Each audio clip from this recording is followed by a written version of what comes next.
Above board. Above board means something is open, honest, and not hiding anything. If someone is acting above board, they are being truthful and playing fair. The teacher made sure everything was above board during the test, so no one could cheat.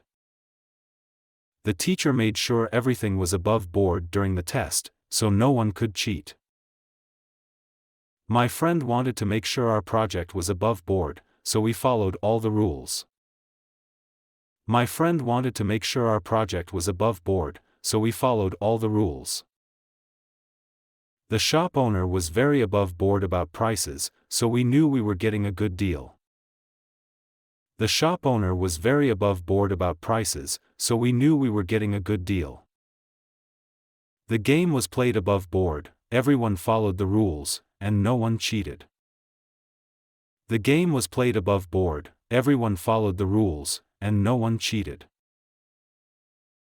Mom said it's important to be above board when doing homework because honesty is the best policy. Mom said it's important to be above board when doing homework because honesty is the best policy.